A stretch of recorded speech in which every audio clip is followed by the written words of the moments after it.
Hello my friends, आप सुन रहे हैं हमारी कहानी पैशनेट लव एपिसोड 6। तो चलिए स्टोरी को आगे बढ़ाते हैं। हे फ्रेंड्स, क्या स्टोरी नहीं अच्छी लग रही है? अगर नहीं पसंद आती है तो भी बताइए, और पसंद आती है तो उसके लिए एटलीस्ट लाइक तो करिए। मुझे पता चलना चाहिए कि आप लोग को स्टोरी अच्छी लग रही है, तभी मैं इसको आगे कंटिन्यू करूँगी, नहीं तो मैं इस स्टोरी को यहीं पे रोक दूँगी। तो चलिए स्टोरी को शुरू करते हैं। आपके रिव्यूज़ यानी आपके लाइक और कमेंट्स ही इस स्टोरी का फ्यूचर तय करेंगे। अब जैसे ही गार्ड ने सान्या को फ्री कर दिया, सान्या ने बहुत फास्ट से उस गार्ड के फेस पर एक मुक्का जड़ दिया। गार्ड इसके लिए तैयार नहीं था, इस वजह से वो नीचे गिर गया। दूसरा गार्ड सान्या की तरफ बढ़ने लगा। उसको देखकर सान्या ने अपने शर्ट के स्लीव्स को ऊपर किया।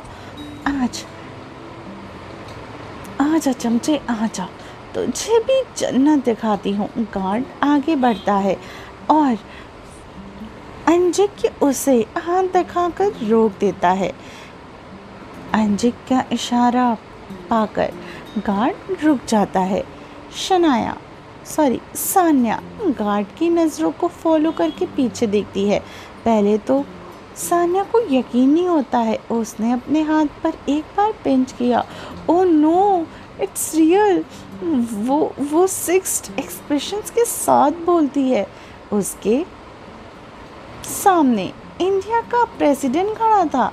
लेकिन फिर सान्या को गुस्सा आने लगा। उसने गुस्से में कहा, ये कैसा मजाक है मिस्टर प्रेसिडेंट, यूं ही एक लड़की को रात के टाइम पे उठाकर लाना। क्या कहना चाहेंगे आप इस बारे में? और आपके इन चमचों को तो मैं छोड़ूंगी नहीं।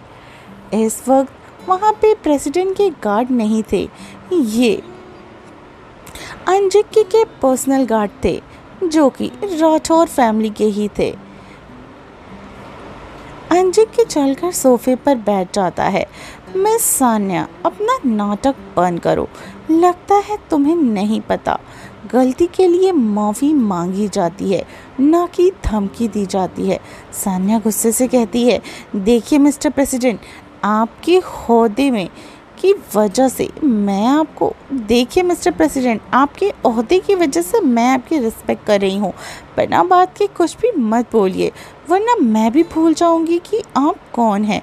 और रही बात माफ़ी की, तो बात तो मुझे नहीं लगता कि मैंने कोई गलती की है, और ये हमारी पहली मुलाकात है, तो बेकार धमकियाँ आप देना बंद कीजिए।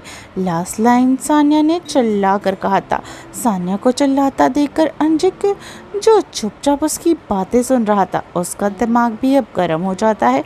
उसने उठकर सान्या के बाजुओं को पकड़कर टीवी के सामने ले गया और टीवी ऑन करके न्यूज़ चैनल लगा दिया, जहाँ पर अभी अंजिक की और सान्या की फ़ोटो दिखाई जा रही थी। सान्या ये देखकर पूरी तरीके से चौंक गई।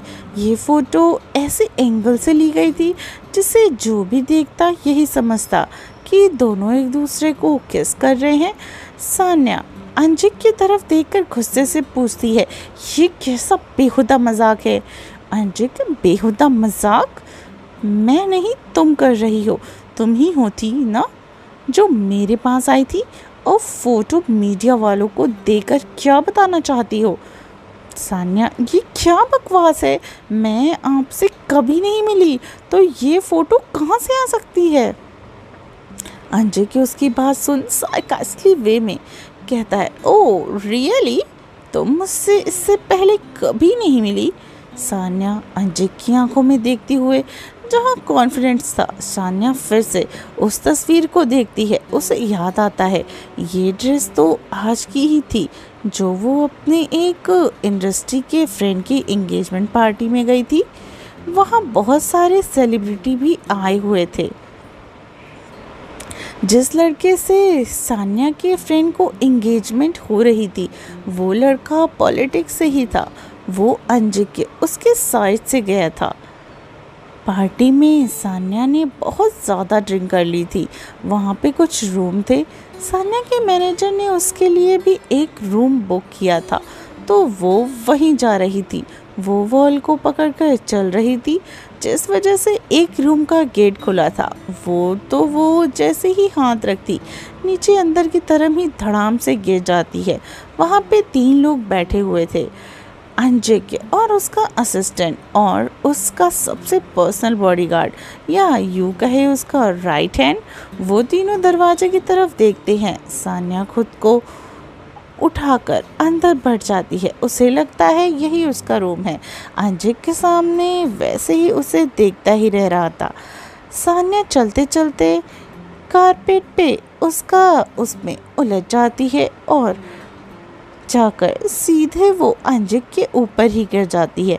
अंजिक का हाथ हड़बड़ाहट में बिल्कुल से पीछे हो जाता है और सान्या का हाथ अंजिक के कंधे पर था और अंजिक का सान्या की कमर पर। तभी फोटो क्लिक कर लेते हैं। उस फोटो में बस दोनों ही आ रहे थे। Present time. सान्या अंजिक की तरफ देखती है। अंजिक लगता है नशा उतर गया। आप सीधे सीधे बोलो, ये किसके कहने पे किया है तुमने? सान्या का दिमाग पहले से ही गर्म तेल में फ्राई हो रहा था। अब अंजिक की बात सुनकर वो उसकी तरफ आंखें दिखाकर कहती है, आंखें हैं या बटन दिखाई नहीं दे रहा? ये आपके साथ साथ मेरे प्रोफेशन पे भी बात आ गई है और मुझे मेरे मॉडलिंग करियर से बहुत प्यार है। ऐसे फालतू के ट्रिक्स आजमा कर मुझे खुद के पैर पे कुल्हाड़ी नहीं मारनी। वहीं रणविजय के रूम में रणविजय बस कनक के होठों को ही देखे जा रहा था। उससे अब कंट्रोल कर पाना बहुत मुश्किल हो जाता है। वो झुककर कनक के होठों को अपने होठों से हल्का सा छूकर उससे दूर हो जाता है। उसके फेस पर एक स्माइल आ जाती है, पर अब उसकी ख्वाहिशें बढ़ती ही जा रही थी। वो एक बार उसको टच करना चाहता था।